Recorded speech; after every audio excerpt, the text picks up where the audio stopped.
Olá a todos. O nosso trabalho vai ser sobre alguns tipos de caules e o nosso grupo é formado pela Ana Paula, pela Juliana, eu, a Lívia e a Vitória. Começando então com o caule rastejante, são caules que crescem paralelamente ao solo e temos como exemplo a grama, né? E nessas duas fotos foram na minha casa. E o caule rastejante eles possuem duas classificações, que é o estolão e o prostrado. E eu vou falar depois sobre o estolão. O caule estolão, ele cresce paralelamente à superfície do solo, formando raízes adventícias e ramos aéreos em nós consecutivos. Esse tipo de caule ele pode servir à reprodução vegetativa da planta e a cada nó ele pode desenvolver uma nova planta. A gente não encontrou nenhum exemplo para a gente bater foto e tal, porém temos o exemplo como morangueiro, a Fragaria vesca, e que seria um exemplo de caule estolão. Oi, gente, tudo bem? Eu vou falar um pouquinho sobre o caule rizoma. Esse tipo de caule, ele apresenta um crescimento horizontal na superfície do solo ou levemente enterrado. Ele pode ser delgado ou suculento, né, mais espesso. É um armazenador de nutrientes, é uma reserva de substâncias, né? E as folhas presentes nesses rizomas, elas são escamiformes e elas recobrem as gemas, então são consideradas catáfilas. Essas duas fotinhos aqui são de duas plantinhas que eu tenho em casa. A primeira foto é a babosa, né? A gente consegue ver bem direitinho essas folhas especializadas em escamas. Dá pra ver bem direitinho. E do lado é uma espada de São Jorge. Eu tirei a foto mais de pertinho pra gente conseguir perceber bem essa questão das escamas, né? Escamiforme. E então eu tirei mais de pertinho pra gente ver esse baby espadinha de São Jorge aqui. Bom, dentro da família Cactaceae, a gente tem a presença de três tipos de caules, que são o suculento, o cladódio e o filocládio. O caule suculento, ele tem como principal característica a capacidade de armazenar uma quantidade grande de água. Então, das espécies de cactos, ele é o que é mais consistente, tem o seu interior bem úmido.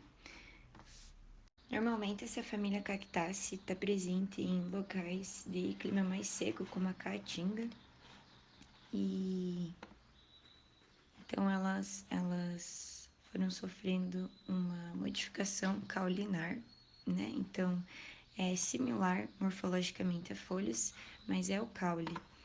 E por estar presente principalmente nesses ambientes que são um pouco mais secos, elas desenvolveram alguns mecanismos, como as folhas serem modificadas em espinhos, o que diminui a perda excessiva de água.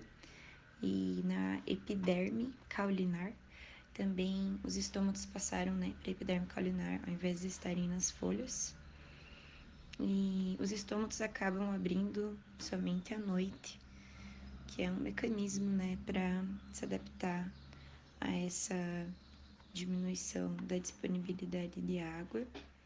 E os estômagos, já, né, que os estômagos fechados durante o dia evitam a perda de água excessiva. E aí também, nessa foto aqui de cima, da direita, com o céu azul atrás, foi a foto que a gente tirou. E mostra ali a presença das flores, que normalmente são bem vistosas e coloridas, o que atrai muitos polinizadores, dispersores, né? Que além de insetos também são aves e morcegos. E aí essa foto aqui de baixo, da esquerda, é de um gênero que se chama Opuntia. E essa foto a gente pegou da internet, porque tem frutos comestíveis, que é esse vermelhinho ali do canto, né? E elas são chamadas de palmas. E o fruto dessa planta é muito doce e é rico em vitaminas. Então, ela é usada na medicina popular como cicatrizante, anti-inflamatório, diurético. E também é usada no tratamento de doenças respiratórias e do sistema digestório. Algumas pessoas utilizam para o controle da diabetes e do colesterol. Então, dessa, dessa classificação de cladódio, né? Então, eu achei legal trazer essa curiosidade pra gente. E a principal diferença, então, né, comparando ao suculento, é que o suculento ele é um pouco mais viscoso e o cladódio ele já é mais achatado. Bom, o caule filocládio é uma adaptação, assim como o cladódio. Ele tem basicamente as mesmas funções e esse caule cresce de uma forma bem achatada e ele é clorofilado, como dá pra ver bem aqui na imagem. E a estrutura é bem semelhante a uma folha. Ela é bem fininha mesmo. Essa natureza caulinar pode ser percebida pela presença de flores, que aqui na imagem não tem, mas essas flores também só se desenvolvem a partir de umas gemas existentes no caule, que é uma junçãozinha das folhas.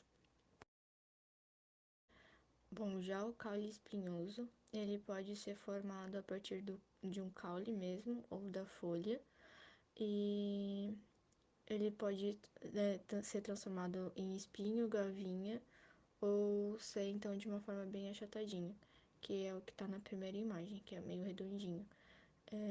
Eles são desenvolvidos a partir de umas gemas que dão no caule, e a função desses espinhos é a proteção contra a predação de herbívoros. E também ajuda um pouco para não perder água no caso. E daí na primeira foto é de um pé de limão, mas eu não sei qual é o tipo de limão.